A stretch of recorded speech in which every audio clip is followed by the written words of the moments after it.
বিমিটি নিয়ে সর্বশেষ আপডেট দেখেন। আমি গত সপ্তাহে আপনাদেরকে যে বিমিটি নিয়ে যে ভিডিওটা দিয়েছিলাম, সেই ভিডিওতে আমি আপনাদেরকে বলেছিলাম যে বর্তমানে বাংলাদেশে যে 65,000 ভিসা আটকে আছে বলতে পারেন, সেই ভিডিওতে আমি আপনাদেরকে বলেছিলাম যে যারা যারা চাচ্ছেন যে আমি একজন দুজন হলে কোনো লাভ হবে না, এই 65,000 কারা তাদেরকে খুঁজে বের করে ফেসবুকে পোস্ট দেন। আমি লিঙ্ক দিয়ে দিয়েছি টেলিগ্রামে, সবাইকে এক জায়গায় অ্যাড করেন। আপনারা অ্যাড করে নির্দিষ্ট একটি দিন সিলেক্ট করেন, সেই দিনে আপনারা প্রবাসী কল্যাণ মন্ত্রণালয়ের সামনে জনশক্তি অধিদপ্তর বা বিমিটি কর্তৃপক্ষ অফিসের সেখানে আমাদেরকে আন্দোলন করতে হবে।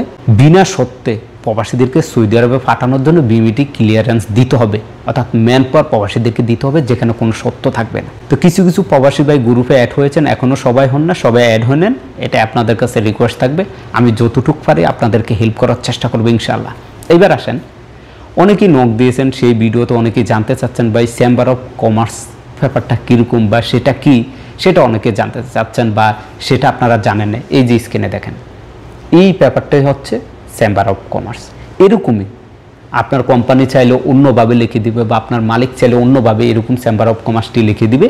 যে সকল গ্রুপ বিষয় আছে, যাদের 1 থেকে 5-এর মধ্যে আছে, তাদের এগুলোর কোনো প্রয়োজন নেই। আপনি আপনার এজেন্সি যদি সঠিকভাবে ম্যানপাওয়ারের জন্য আবেদন করে, আপনি ম্যানপাওয়ার পেয়ে যাবেন। আর যদি আপনার এজেন্সি আবেদন করছে কিন্তু টাকা পেমেন্ট করে নেয়, সেক্ষেত্রে এটা অপেক্ষা করতে হবে, বা আপনার এজেন্সি আবেদন না করলেও অপেক্ষা করতে হবে। এখন আসেন, কিভাবে বুঝবেন যে আপনার এজেন্সি আবেদন করে নেয়? দেখেন স্ক্রিনে দেখেন, যদি আপনি ম্যানপাওয়ারের জন্য আবেদন করে, তাহলে সার্ভারে আপনার পাসপোর্ট নাম্বারটা যুক্ত হয়ে থাকবে। যখন আপনি সার্ভার থেকে সেটা চার্জ দিবেন, তখন যদি আপনার এজেন্সি টাকা পেমেন্ট করে সব কিছু করে, তাহলে প্রসেসিং দেখাবে। আর যদি আপনার এজেন্সি টাকা পেমেন্ট না করে, তাহলে স্ট্যাটাস দেখাবে পেন্ডিং আছে, পেন্ডিং দেখাবে। এই বিষয়ে ভিডিও দিয়েছি, অবশ্যই আপনারা দেখে নেবেন। আর যদি আপনার এজেন্সি একবারে আবেদনই না করে, যখনই আপনি পাসপোর্ট নাম্বারটা দিয়ে ভেরিফিকেশন কোডটা দিয়ে আপনি সাবমিট করবেন, তখন এই যে দেখেন নট ফান্ড, স্ক্রিনে দেখতে পাচ্ছেন নট ফান্ড এরকম চলে আসবে।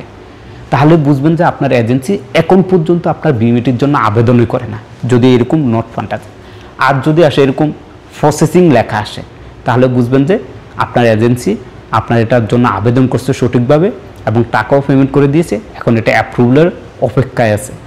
আর যদি দেখেন 3 নম্বরে যদি এরকম পেন্ডিং দেখেন, তাহলে মনে করবেন এখন পর্যন্ত আপনার এজেন্সি আপনার যে টাকাটা পেমেন্ট করার কথা, সেই টাকাটা পেমেন্ট করে নেয়, যার কারণে এটা পেন্ডিং হয়ে রয়েছে, কিন্তু সে আবেদন করছে। আশা করি বুঝতে পারছেন। একবারে 4টা অপশন আমি আপনাদেরকে বুঝিয়ে দিয়েছি। তো এই যে চেম্বার অফ কমার্স, এই ব্যাপারটা যদি আয়না দিতে পারেন, সেক্ষেত্রে আপনি দ্রুত আপনার ম্যানপাওয়ার হবে এবং আপনি চলে আসতে পারবেন। এখন অনেক এজেন্সি আপনার ম্যানপাওয়ারের জন্য কিন্তু আবেদন করে নেয়, আবেদন না করেই তারা বলে যে তারা আপনার ম্যানপাওয়ারের জন্য আবেদন করছে। এগুলো সম্পূর্ণ মিথ্যা এবং বানোয়াট। দ্রুত আপনার এজেন্সিকে চাপ দেন, এজেন্সিকে মামলার হুমকি দেন, থানায় যান, এজেন্সির সাথে বিরুদ্ধে অ্যাকশন নেন। হাজার হাজার প্রবাসী ভাই নিঃস্ব হয়ে গেছে। তারা টাকার উপর নির্ভর করে। আপনার কাছ থেকে যদি 10,000 নেয় সাপোজ, তাহলে আরেকটু প্রবাসী ভাই, নতুন প্রবাসী, তাদের কাছে যদি 15,000 দেয়, আপনারটা ফালায় দেয়, ওদেরটা আগে কাজ করে দেয়। এর থেকে বেশি যদি কেউ 20,000 দেয়, তাহলে ওই 20,000 যে দিয়েছে তারটা আগে করে আপনারটা ফালায় দেয়। তো এইভাবেই আপনার কাজগুলো নিচে চাপা পড়ে যায়, ফাইলগুলো।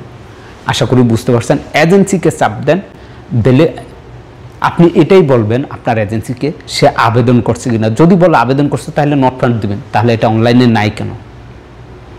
যুক্তিসঙ্গত। যদি বলে যে সে আবেদন করছে, আপনি দেখছেন আবেদন করা আছে, প্রসেসিং আছে, তাহলে তো সে আবেদন করছে, টাকা পেমেন্ট করছে। যদি পেন্ডিং থাকে, তাহলে আপনি বলবেন যে পেন্ডিং আছে, টাকা পেমেন্ট করার নাই কেন, টাকাটা পেমেন্ট করতে বলে। আশা করি বুঝতে পারছেন। এই ছিল বিমিটি নিয়ে আপনাদের যে তথ্যগুলো জানতে চেয়েছেন, সেই তথ্যগুলো আমি এই ভিডিওতে শেয়ার করার চেষ্টা করছি আপনাদের মাঝে।